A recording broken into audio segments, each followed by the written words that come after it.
And welcome to the first edition of the UIS Prairie Stars Coaches Show of the 2011 and 2012 season. I am Tony Black. Joining me today is women's volleyball head coach Angie Riggle. Angie, you guys kick off here really soon. Talk about your thoughts on the preseason that you had this year.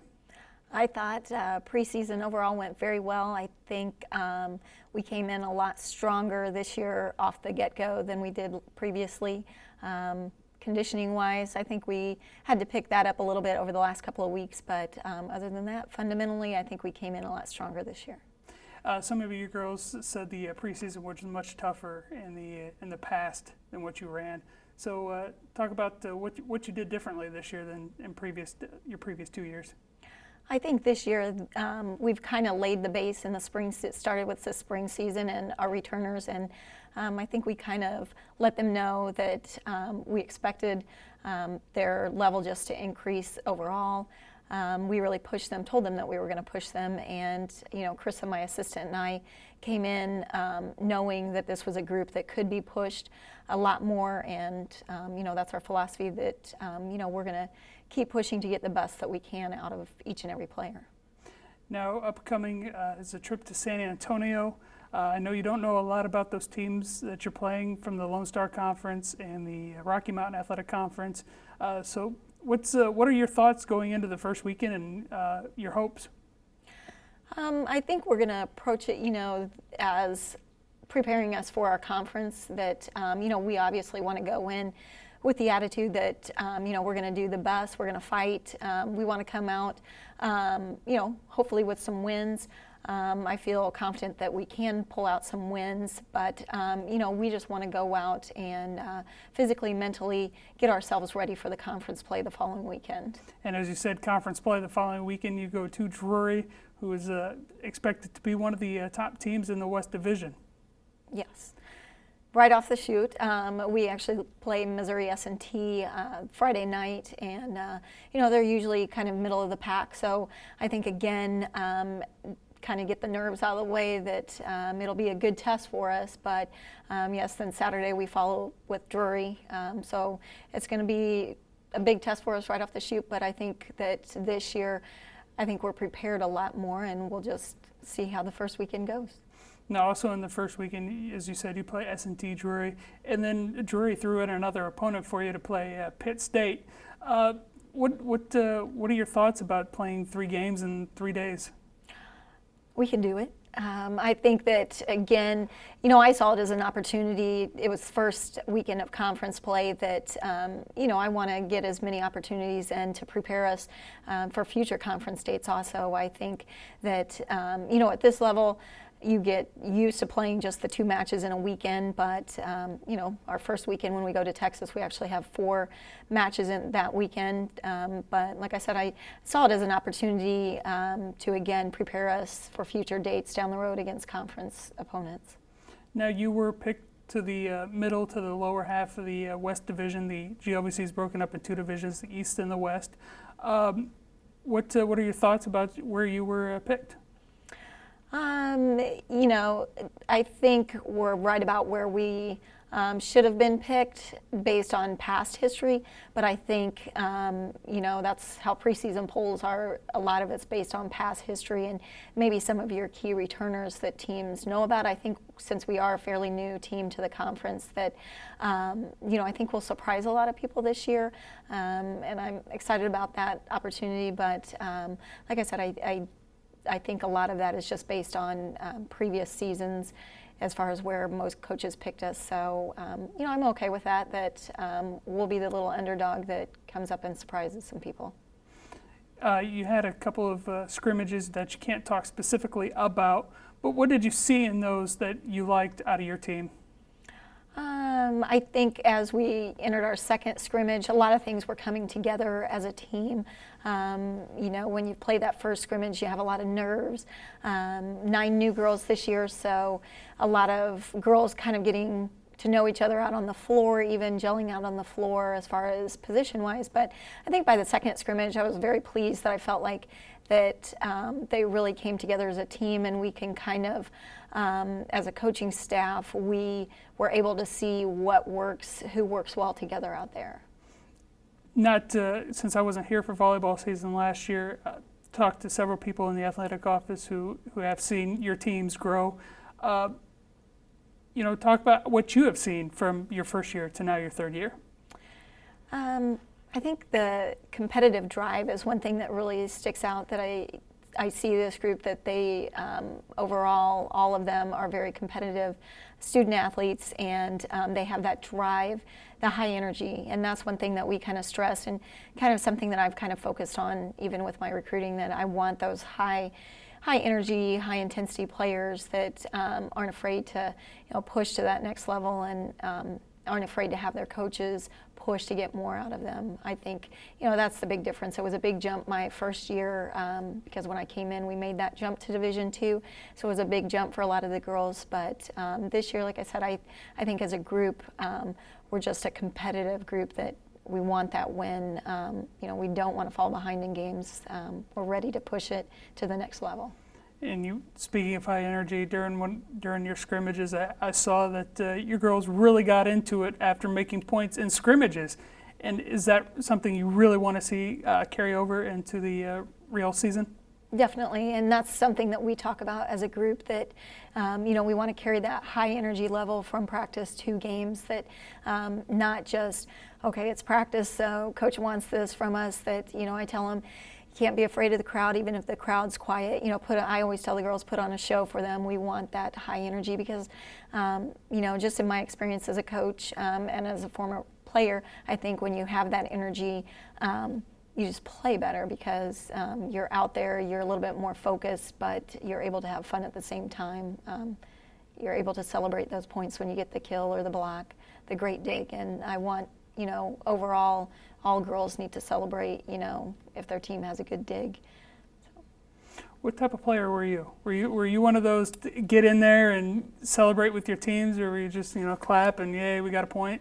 Oh my gosh, no, I was very super highly excited player, that and that's one thing that I think my coaches pretty much emphasized to me, that I was that player that just, was over the top with energy, but those were in my younger days, so I was able to do that. I still try and carry that over now with the girls too. I want them to carry the majority of it, but even as a coach, I can't help but get excited at different points in the game.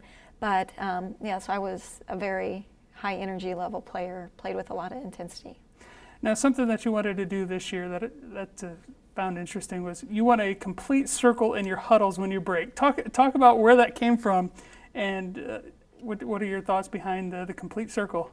Well, it's really a complete circle when Chris and I complete it. Just the thought behind that is that we'd get ourselves caught last year where girls were still taking water breaks while I was trying to talk to the team, or girls were behind me not necessarily hearing what I was saying, because I don't have a very loud voice. So this way, everybody completes the circle. Nobody is behind me.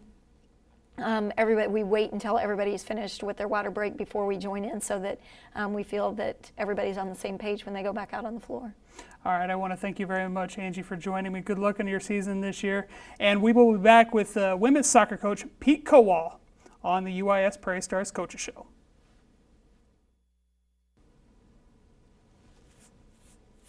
And welcome back to the UIS Prairie Stars Coaches Show. Once again, I'm Tony Black. Joining me, women's soccer head coach Pete Kowall. Pete, you go into the first game of the season on Friday. What are your thoughts? Or sorry, Sunday. What are your thoughts about your match Sunday? We're excited, obviously. Even though the two games we've played are exhibition games, the players always are looking forward to play somebody else. And we've only scored one goal in two games, so we're excited to score some goals and get some chances and get some of those missed chances from the first two games out of the way. But it also gives us a chance to travel and get used to that environment as well. You played Oakland City last year here, which is your first game of the season, and you put some goals on them. I know that was last season. Mm-hmm. Last season and this season are two different seasons. But what are your hopes for the game Sunday?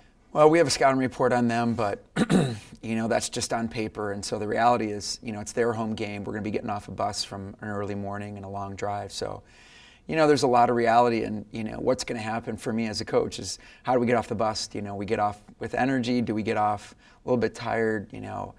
will the game start well enough? So we put some things into place to try and, circumvent those kinds of things and sort of, just talk to the players about how to prepare themselves mentally and physically. So we're looking forward to it. And like I said, it's, the kids love to play, and it's always, it's just another way for them to get that, that energy out of playing someone else. So they're excited, and I am too. Is it always hard for the freshmen to make that transition on the first road trip because they're so used to just going down the street or wherever for their games, as we're, here in the Great Lakes Valley Conference, we're spread out? Yeah.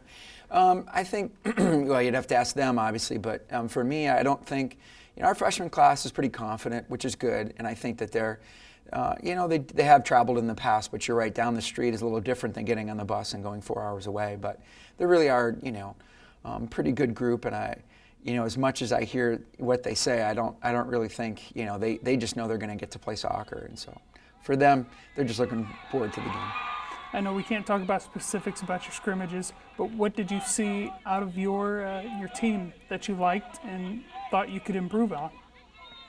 Well, we're a little deeper this year, so we can sub a little bit more, and I think, numbers-wise, even if we have a few injuries right now, even in practices, so we've been able to practice in bigger numbers, larger numbers, and so for us, that just helps the players understand what Cody and I are trying to get through to them about tactics and what to do with the ball and where to go without the ball.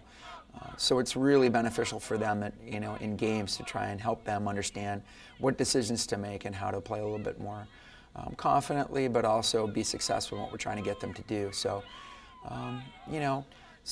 every day practice, sometimes it goes well, sometimes it doesn't go well. Yesterday was good, and there's some things we still need to work on. So we're only 2.5 weeks into the season, so really it's an evolutionary process, not a revolutionary process. We're still in the growing pain stages of trying to work out some of the kinks in our system. So we're also going to throw in another system of play, so that's going to throw another kink in it for the younger players. But really, I think we're going to be, again, as we progress towards league play, we'll be prepared for that first league game, and our players will know what we expect from them. Early on, it really seemed, from my point of view anyway, that you guys really have focused on defense and stopping the ball. Is that what you were preaching in the preseason practice?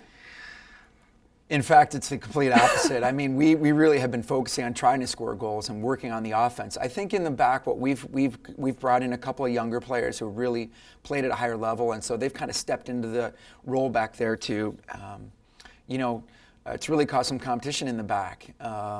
And moving Jessie back there has really kind of helped a lot. She's a senior now. Kelly's a senior now. This is a four-year program now that, we're starting to get some juniors and seniors in the back with Liz, Cam, and Marissa being sophomores. So I think that's just sort of, they kind of know what I expect, and they're doing a little bit better. And as the competition gets better, that's going to prove to be more challenging for them, because when we start to play the league games, it's going to be really challenging them to do well. But we've worked on defense very little, but they've really just stuck together and done a good job with Kelly in the back. So I'd like to say we've worked on that a lot, but we really haven't. And so we still have a lot of work to do on offense. But really, we've focused on offense and worked very little on defense, which is something we need to start working on more of. Does Kelly help that? Kelly Kowall help that on the defensive side? Directing the defense of where she wants them to be, where she expects the ball to be. She understands the game, and that's one of her strengths, is that tactically she understands the game. And so our goal is to have the players never have to turn around. All they have to do is listen to Kelly and move accordingly. We have a couple of things that we ask them to do, and they're starting to learn that, where to push the players and how to shift them and how to shift and play together. We still haven't gotten it right yet, but we're starting to get closer to the point where I feel like we're doing that. So yeah, Kelly is sort of the, she's the conductor back there and kind of moves the chess pieces around, and does a great job. And now it's a matter of, will the players listen to her and do what they ask her to do. When we play against players that are faster, more athletic, we still have to identify how to read those cues of the pass going over her head and through the seams, but we're getting there, and I think we're a lot further along than we were last year in terms of in the back. And so and the new players are adjusting quicker, and we have a set number back there of players we think we're going to play back there. And we're just about to get another player that's been injured pretty much the whole preseason. She just played in practice yesterday. So that's going to help us out a ton. So, yeah, I mean, while I don't feel 100% ready in the back that we're ready, we're getting closer to where I feel like we should be before league play starts. Now, how did you like the announcement that we are going to do TV for soccer games, and how do you think that helps your program? Well, that's really exciting for us because, you know, as much as we want, you know, people to come to our games. There's exposure. Like if I'm walking past, you know, the coffee shop upstairs, or I'm walking on campus, or even in track, if I see highlights, people see it. And so for us, it's really exciting. I mean, just to get that exposure, and they do such a good job of, you know, filming the games and stuff. It's so good for us to get that exposure, and then it makes the players feel good about themselves when they walk by themselves and see them play or see the team play. It's just really exciting to see our events being filmed. It just helps in so many different ways. You had good student support on Friday night with the Blue Crew. I haven't seen that at a lot of places where the students really get into it like that. Yeah, and I think obviously, you know, we have to play within the rules. I mean, we have to be solid citizens, and we have to be good sportsmen, like, you know, people. We have to treat the opponents in a good way, but there's no problem with good energy and live energy at the game to try and get our players pumped. I mean, when they, you know, blow their horns and walk in from campus, our players know that there's an automatic support system there, and so our players are so excited about that. And while we'd like more of them, we're going to try to encourage them and help them, promote them to come more games, but just be so supportive of our team, and we're so appreciative of that. All right, I want to thank you, Pete, for joining me today. We'll be back with Jesse Miech, the men's soccer coach.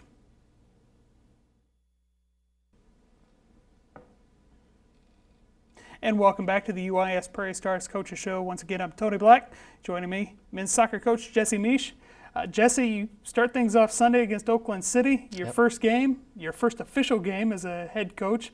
Thoughts and hopes and fears for Sunday? We're excited for it. I mean, it's a 4-hour drive, so it's something new that our guys haven't experienced. I mean, we did go to Evansville, but that was kind of, you know, just get up there, and, you know, it's an exhibition game, so it's a little different. Oakland City should be pretty good. They've got a lot of foreign athletes, and then their new head coach last year, Dino, a friend of mine, Eastern Illinois, so they should be a good team. What did you see out of your first preseason here at UIS that you liked, and things that stuck out for you? Basically, you know, it's a new team. We got 15 new players, so it was a process trying to get, you know, the guys in, being comfortable, and just, you know, training and stuff like that. But overall, very good. You know, we're getting in shape, and then just built up to the games. I mean, it's good. Jack Taranchik has really seemed to be taking over the captain role this season, and, you know, during the huddle that we saw, he was really, you know, pumping those guys up. What have you thoughts about Jack? Jack's been doing great. I mean, he's, you know, a little bit older for, I think, his age. I mean, he just acts more mature, and, you know, I think with him, he kind of assumed that role as a captain right away. I mean, you got to be at the back, and, you know, he's taken over. We talked a lot during, you know, the summer, you know, what would I expect from him, and, you know, he just stepped right in as the leader, and talking with, you know, the players and everything like that over the summer, making sure they're doing their workouts. So he just stepped up big time. Now this year, your colleagues in the GOVC picked you towards the bottom of the league, which is pretty much just indicative of the season before. Yeah. What are your hopes going into the conference play next weekend? Yeah, well, we're 15 out of 16 teams, and that's expected. A few guys called me this summer and was like, man, I thought we'd be a lot higher. And, you know, I'm sitting there going, well, you got a new coach. We only have 11 returning players. You only won one game last year. I mean, it's kind of what we expected. I think it was good from a player's response, where they're like, we should be higher. But really, like you said, it's you know, going off of last season, and coaches just not knowing, you know, what I'm about or what the recruits are about coming in. But, you know, we've got goals. I wouldn't say goals, I'd say more expectations to do very well in the conference. Be competitive and try to go after a conference championship the first year. Is it possible? I think it is, but we just set very high standards, so if we stumble, it's a little bit less than, you know, I don't know how to put it. I mean, we're not at the bottom. Our main thing that we want to do towards the end of the season is to get into that conference tournament, and that's just being in the top 8 teams. And if we set our expectations high, we should be able to achieve that. Now, through these preseason games, it really seemed like that you have set a goal of attack the net.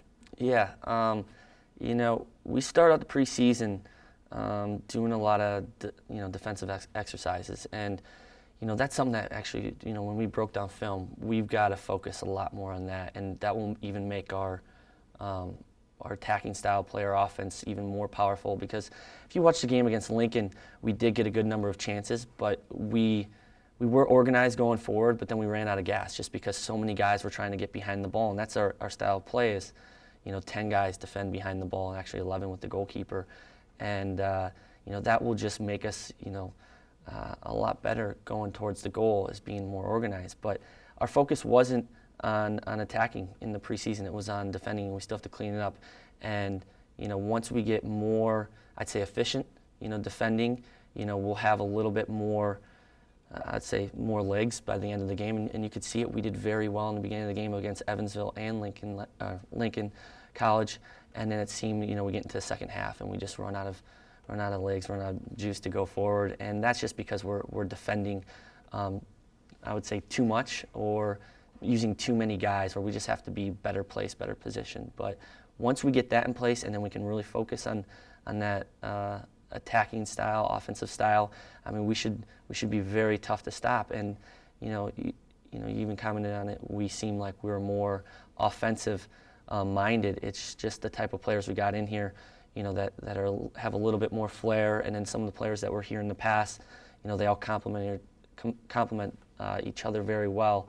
So, it should be an exciting team to watch and a lot of goal scoring, and hopefully it's just not coming back our way. Now, like you said, you do have it's a very young team. You do have several freshmen, sophomore, and you did recruit out of the junior college level. Mm-hmm. How are you mixing and matching the young kids and the veterans? Yeah, it's been a test, the whole time. We're still trying to figure out certain combinations. If you just look at it, right now we've got Victor Martinez playing attacking midfielder. We got left back Ben Ralph. Those are both transfer kids, junior college kids, have come in and played a pretty significant role.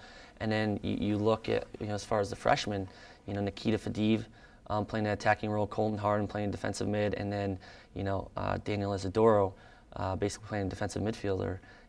Those are all new players coming in, and it just I didn't try to put like a junior with a sophomore or a sophomore with a freshman. It just so happened that those were the players that were stepping up the most and taking advantage of the roles. So it's not a balancing act as far as age. It just so happens that those are the players that are doing well and understand the system, and you're getting in there. But overall, I mean, you look at, we've got so many new players. They're just going to get better every week just by playing with each other. So it's a little bit of a process, but it's been exciting and pretty cool to see how these new guys have taken to each other, and they're a really tight team right now. We just got to keep that going. Now, one of the things that you and I have talked about is you want to create an environment at these games. Mm-hmm. Talk about what you want to see from the Blue Crew and other fans that come out to watch you play soccer. Yeah, I think the Blue Crew has been amazing. We were out there at 12:01 that first Monday. It was the 15th, and they were out there with the vuvuzelas and blowing their horns and everything. I think we had like 40 some people out there. And first I walked over, and greeted them, and there's these two that kind of run the show, Tyler and Tony, and they've got a lot of energy, which is great, and they're kind of witty with their chants, which I mean, they're our fans, and they were at our first practice, and they were kind of heckling me, and I couldn't. It's my first time coaching, and I'm like, guys, come, just in my head, I had to keep a straight face just because the stuff they were saying was pretty comical. But they came back. I think 2 weeks later, met with me in the office. We kind of got a plan together, just what we expect out of them as far as being respectful to the other team to a certain extent, that they're not doing anything over the top. But still, we want to create an environment that it's for our fans, our players. And when other teams come in here, it is hard to play here just because they are getting heckled a little bit in the right way. But as far as what I expect overall, the environment, I mean, I think we actually have a meeting today with both athletic directors and then, you know, some of the support staff and things like that on just game management, where, you know, just making sure that everything's, you know, organized, set up, and it's just a great place to be, you know, as far as the fans, you know, the security, the surrounding, like the music, and just like you said, it's the atmosphere, just everything clean, fun, but still it's that environment that just raises the level and gives us, you know, the extra player, that 12th man. All right, I want to thank you, Jesse, for joining me. I want to thank Pete and Angie once again for joining me, and have a good day, everybody. Go Prairie Stars.